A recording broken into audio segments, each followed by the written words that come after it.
1863 সালের 12ই জানুয়ারি এই বাড়িতে জন্ম নিলেন বাংলার বীর সন্ন্যাসী স্বামী বিবেকানন্দ। এবং এই বাড়ি সাক্ষী রইল সেদিনের নরেন্দ্রনাথ দত্ত থেকে আজকের স্বামী বিবেকানন্দ হয়ে ওঠার। আজ তার 163তম জন্মতিথি।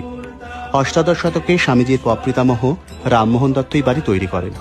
পিতা বিশ্বনাথ দত্তের অকাল মৃত্যুর পর পরিবারের উপর নেমে আসে এক গভীর সংকটের ছায়া।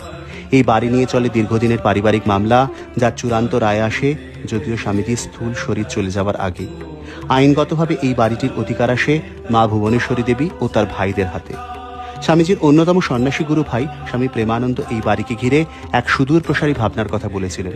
তিনি চেয়েছিলেন এখানে হবে শাস্ত্র আলোচনা, থাকবে একটি পাঠাগার ও ব্যায়ামাগার, যাতে শহরের ছাত্র সমাজ সহজেই স্বামীজির আদর্শের সংস্পর্শে আসতে পারে। 1963 সালে সেই স্বপ্ন বাস্তবায়িত করতে বাড়িটি বেলুড় মঠ অধিগ্রহণ করেন। তারপর দীর্ঘ আইনি ও প্রযুক্তিগত প্রক্রিয়ার পর প্রত্নতত্ত্ব সর্বেক্ষণের সহায়তায় মূল স্থাপত্য অক্ষুণ্ণ রেখে বাড়িটি সংস্কার করা হয়। পুনরুদ্ধার হওয়া এই হেরিটেজ বিল্ডিংয়ে আজও সংরক্ষিত আছে স্বামীজির জন্মকক্ষ, ধ্যান কক্ষ, ঠাকুর দালান ও নানা স্মৃতি বিজড়িত নিদর্শন। এবং 2004 সালে এই বাড়ির দরজা খুলে দেওয়া হয় সকলের জন্য, যেন আমরা সবাই এই মহামানবের আদর্শে নতুন এক সমাজ গড়ার লক্ষ্যে এগিয়ে যেতে পারি।